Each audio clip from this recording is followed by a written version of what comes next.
तुमने सेठ जगन्नाथ को गिरफ्तार किया? Yes sir. इंस्पेक्टर संजय, सेठ जगन्नाथ के खिलाफ आपके पास कोई सबूत है? सफेद पोश गुनहगारों को पहले सलाखों के पीछे ढकेल देना चाहिए और बाद में उनके खिलाफ सबूत इकट्ठे करने चाहिए, जो मैं कर लूंगा। ये सरासर गैर कानूनी है। इतने बड़े आदमी को बगैर सबूत के तुम पकड़ लाए। जाओ उन्हें फौरन रिहा करो, वरना I will take disciplinary action against you. Sir आप अच्छी तरह से जानते हैं कि सेठ जगन्नाथ कितना बड़ा धर्मात्मा आदमी है, और मेरे ख्याल में वकील साहब को भी इस बात का पूरी तरह से एक्सक्यूज मी, ना वो जुर्म करना छोड़ता है, ना किसी अपने दुश्मन को छोड़ता है, ना सबूत, ना गवाह। और मुझे तो ऐसा लगने लगा है कि कानून के रास्ते पर चलने के लिए कानून ही सबसे बड़ी रुकावट है, और रास्ता ही अगर टेढ़ा हो तो आदमी कहां तक सीधा चल सकता है। इसलिए मैंने फैसला किया कि मैं नौकरी छोड़ दूं, ताकि जिस दिन सेठ जगन्नाथ का अंतिम दिन आए उस दिन कानून भी उसे मेरे पंजे से बचा नहीं सके।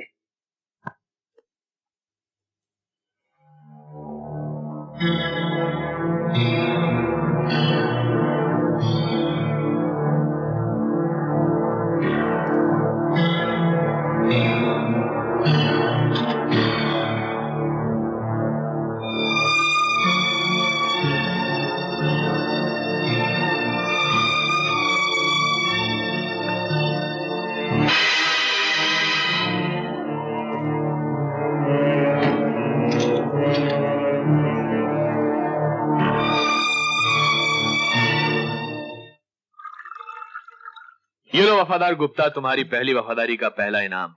वफादारी करते रहोगे तो इनाम मिलते रहेंगे, वरना इनाम मिलते रहेंगे तो वफादारी होती रहेगी, वरना गुड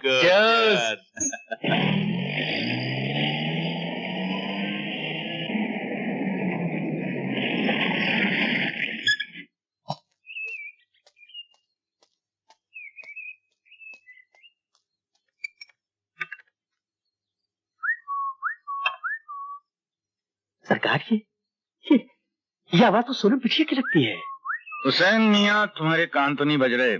चिड़िया भी बोलती है तो तुम्हें सोनू की आवाज सुनाई देती? नहीं सरकार, इस आवाज को सुनते सुनते तो मेरे कान बूढ़े हो गए। ये कभी धोखा नहीं खा सकते सरकार। अरे ये तो वाकई सोनू की आवाज है। हाय चाचा। सरकार सोनम बेटी आ गई, देखिए ना सरकार। सोनू बिटिया। हाय डैडी। डैडी बेटी। तो फिर आपको सरप्राइज कैसे दे दी? अरे चाचा, डैडी का ख्याल नहीं रखा, कितने पतले हो गए। मैं दुबला।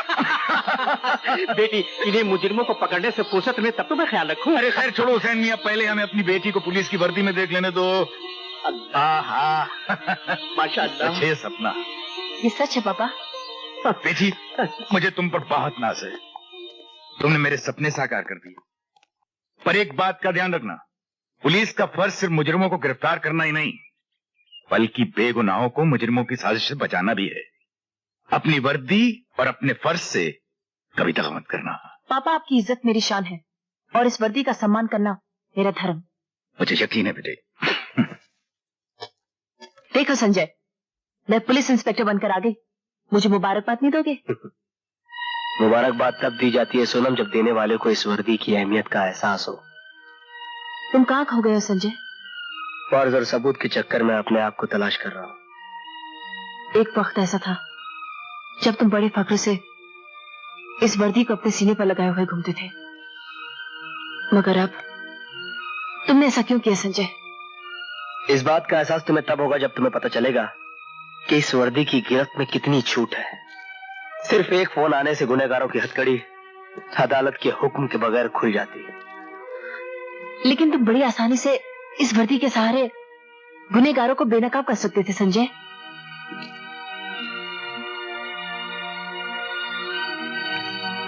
All the best.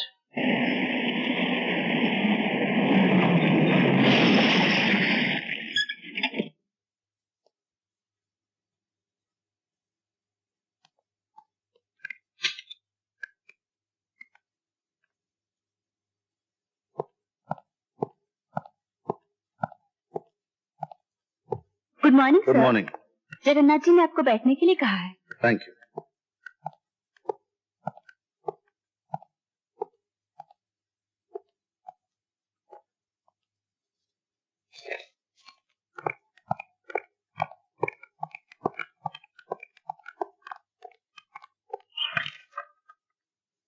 आप चाय पियेंगे या जाम? मैं जाम के लिए नहीं, काम के लिए आया। काम के लोगों के तो हम बहुत बड़े कदरदान हैं। वैसे काम से पहले हम तुम्हें सिर्फ इतना बता देना चाहते हैं कि जगन्नाथ न पाप करता है न पुण्य करता है, वो सिर्फ वही करता है जो उसे करना होता है। अब जगन्नाथ सिर्फ वही नहीं करेगा जो उसे करना होता है, क्योंकि जगन्नाथ की असलियत मैं पहचान चुका हूं। पहचान चुके हो तो दोस्त बनो। तुम अपने दोस्त नहीं तो मेरे दोस्त क्या बनोगे? दुश्मन बन के भी कुछ खास हासिल कर नहीं सकोगे। दुश्मन तो तुम हो, इस समाज के और इंसानियत के। समाज और इंसानियत से खास रिश्ता है क्या? उसी रिश्ते के नाते मैं तुमसे कहने आया हूं कि सही रास्ते पे चलो जगन्नाथ, वरना तुम तुम्हारे गुनाहों के जाल में खुद फंस जाओगे और तुम बेगुनाह होकर भी बच नहीं सकोगे। शायद तुम जानते ही नहीं कि तुम्हारे साथ होगा क्या। क्या होगा मेरे साथ? मेरे घर पर हमला या ज्यादा से ज्यादा मेरा कत्ल? इससे और ज्यादा क्या करोगे तुम?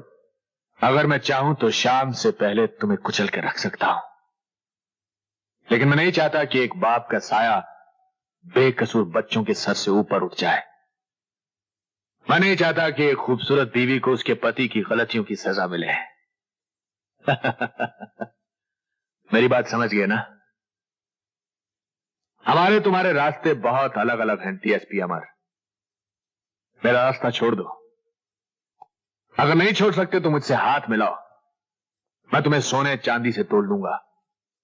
दुनिया तुम्हें रईस कहेगी और तुम्हारे जाने के बाद तुम्हारी औलाद को रईस ज्यादा। क्या तुम मेरी बोली लगा रहे हो? इस दुनिया में हर इंसान की बोली होती है, कम या ज्यादा। तुम्हारी गुलामी से बेहतर मैं कानून की हिफाजत करते मरना पसंद करूंगा। और एक बात याद रखना, बाप की दौलत से जो महल तुम खड़ा कर रहे हो, उसकी बुनियाद एक दलदल पर खड़ी है जो किसी भी दिन ढह सकती है, और इस आलीशान इमारत के साथ तुम्हारा वजूद भी खत्म हो जाएगा। तुम्हारी खोखली बातें हमारे महल में गूंज तो सकती हैं डीएसपी अमर सिंह, पर इसकी दीवारों के रंग तक को नहीं बदल सकती। जाओ पहले कानून की किताब से कोई ऐसा पन्ना फाड़ कर लाओ जिसमें जगन्नाथ के गुनाहों का हिसाब लिखा हो। तो फिर इस बात का वादा रहा, आज के बाद जब भी मैं तुमसे मिलूंगा मेरे पास हथकड़ी होगी। बाहों के फंदों का मजा तो तुम बहुत ले चुके हो, फांसी के फंदे का मजा भी ले लेना।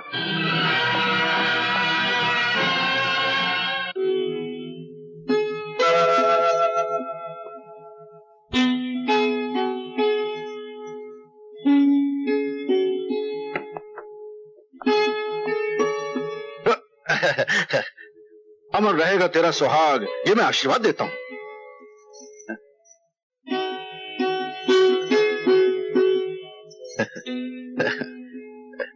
सुहाग का जोड़ा पहनकर जब तुम गुस्से से देखती हो तो इस बात का पता नहीं चलता कि ज्यादा सुर्ख तुम्हारी साड़ी है या तुम्हारा चेहरा। लच्छेदार बातें बनाकर मेरा गुस्सा ठंडा करना तुम बहुत अच्छी तरह जानते हो। गुस्सा कहाँ है? गुस्सा तो सिर्फ तुम्हारे चेहरे पर आ जाता है कभी कभी। वैसे दिल में तो ज्योति है, इस अमर की अमर ज्योति। वैसे क्या ख्याल है, आज रात है, बगल में सुहाग है, सुहागन का साथ है, क्यों ना हो जाए सुहाग रात? Hello DSP Amar Singh speaking. Sir मैं सूर्य प्रताप सिंह बोल रहा हूँ। हाँ? सर मैंने जगन्नाथ को रंगे हाथों गिरफ्तार कर लिया है। क्या? सर मैं ठीक बोल रहा हूँ? हाँ मैं आता हूँ, मैं अभी आता हूँ। सॉरी ज्योति, मुझे एक जरूरी काम से जाना है। एक तुम ही हो ईमानदार इस पूरे डिपार्टमेंट में। क्या जरूरत है समाज के दुश्मनों से दुश्मनी मोल लेने की? क्या करूं कामनी, ये तो इस वर्दी का कर्ज है। मैं तो इंसाफ के लिए जी रहा हूं, इंसाफ के लिए मर भी सकता हूं। नहीं। अरे कामनी, मैं पुलिस ऑफिसर हूं।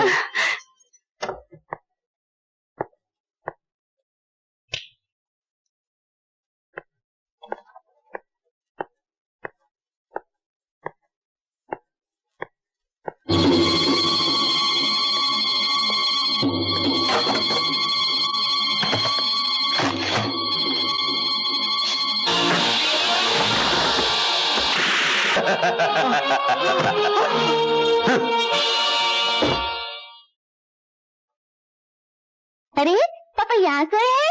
मैं अभी पापा को जगाती हूँ। पापा को किसी करूंगी, पापा उठ जाएंगे। अरे पापा नहीं उठे। मम्मी मम्मी देखो पापा नहीं उठे। हाँ सुनिए।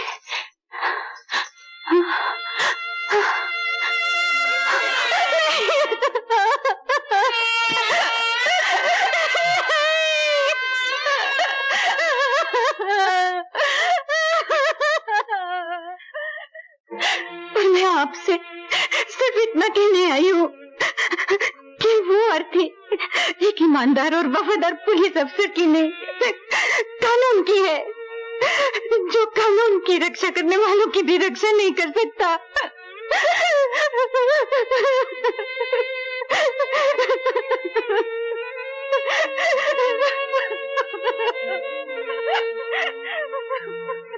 ऑब्जेक्शन मिलॉर्ड, अदालत में बयान और सबूत पेश किए जाते हैं। आंसुओं में डूबी हुई एक विधवा की कहानी सुनने में अदालत की कोई दिलचस्पी नहीं है। मेरे मुवक्किल मिस्टर जगन्नाथ के केस के साथ इस मौत का कोई ताल्लुक नहीं, कोई संबंध नहीं।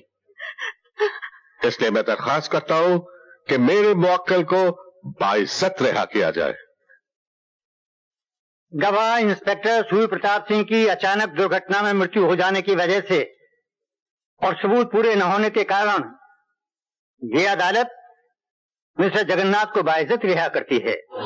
Milord, with your kind permission मैं अदालत से कुछ कहना चाहता हूं। ऑब्जेक्शन मिलॉर्ड, अदालत के फैसले के खिलाफ कुछ भी कहना अदालत की तौहीन है। Objection overruled. थैंक यू मिलो।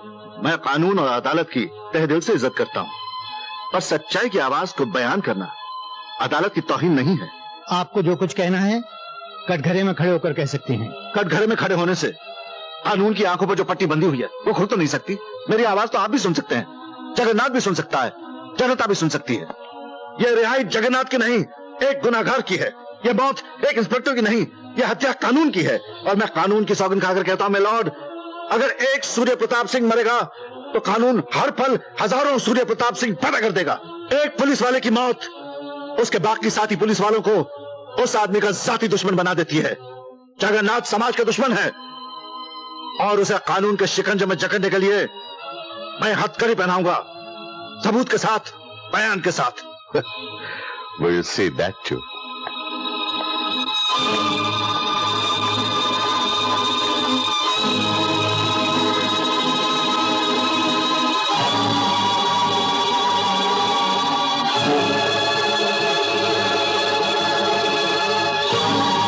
चिल्लाने से तुम्हारी आवाज इन कानून की दीवारों से टकराकर गूंजेगी तो जरूर, पर जगन्नाथ का बाल भी बांका नहीं कर सकेगी। कुछ लोग कानून को अंधा समझते हैं, लेकिन मैं उसे बहरा और अपाहिज भी मानता हूं। Good bye. अमर तुम? ये कानून की बड़ी बड़ी किताबें, कोर्ट कचहरी की लंबी लंबी दलीलें, वर्दी, सबूत, हथकड़ी, इन सबको अपने जूतों की नोक पर रखते हैं जगन्नाथ जैसे मुस्लिम लोग। ज्योति, कभी कभी तो जी चाहता है कि जगन्नाथ जैसे मुस्लिम लोगों को गोली से भून दूं, उसके बाद चाहे फांसी भी लग जाए, इस बात का गम नहीं होगा। फिर आप में और उस गुनहगार में क्या फर्क रह जाएगा?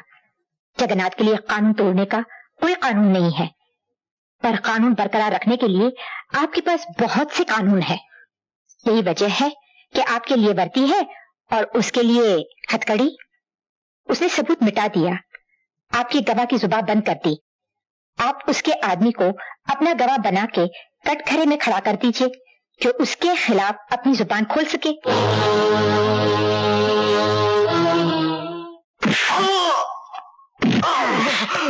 बता वरना छोड़ूंगा नहीं। अच्छा बोल बोल बोल। हम तो दो पार्टों के बीच में फंसे हुए साहब।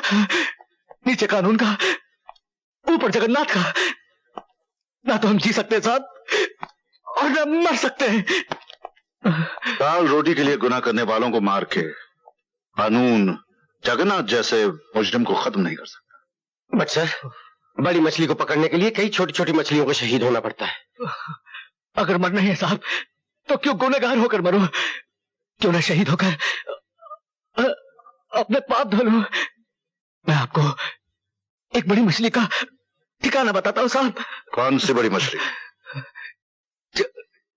जगन्नाथ साहब।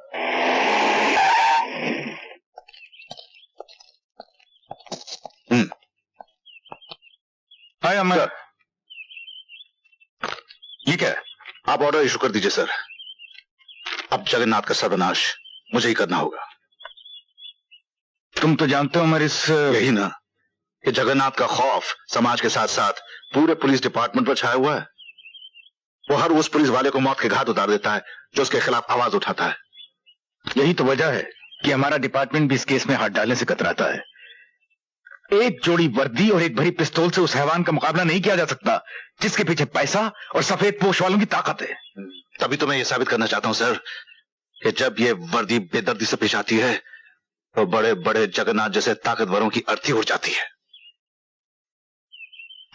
अमर, तुम्हारा ये जज्बा हमारे पुलिस डिपार्टमेंट में एक नई जान और एक नया जोश पैदा कर देगा। उनमें एक नया हौसला पैदा होगा। मैं और पुलिस डिपार्टमेंट तुम्हारे साथ हैं। All the best. Thank you sir.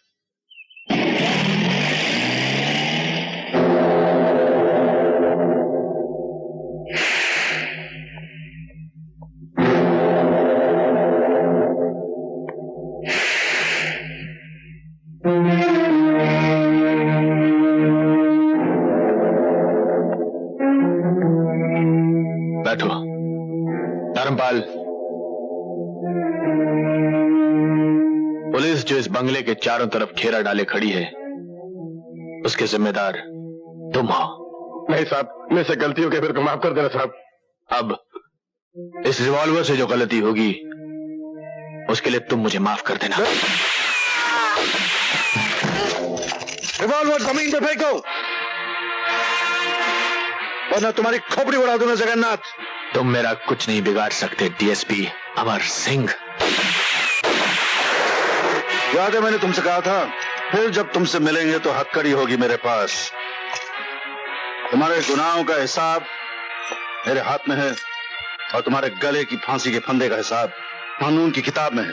तुम्हारे कानून की किताब मेरा कुछ नहीं बिगाड़ सकती डीएसपी अमर। अब सीधे सलाखों के पीछे चल जगन्नाथ,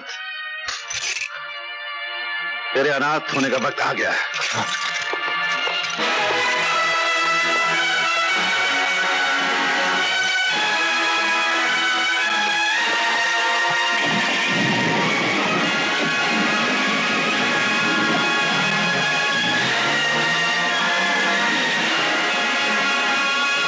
हेलो, अमर से बोलो वो हमारे रास्ते से हट जाए वरना। तुम्हारे धमकाने से मेरे पति अपने फर्ज का रास्ता नहीं छोड़ सकते। अमर के साथ तुमको भी खत्म कर देंगे। हाँ हाँ, मार देना मुझे जान से। हाँ, अच्छा। मैं अपने पति को एक लफ्ज भी नहीं बोलूंगी, समझे? तो तुम्हारी ये ख्वाहिश भी पूरी कर देंगे। हमारा नाम मुन्ना ठाकुर।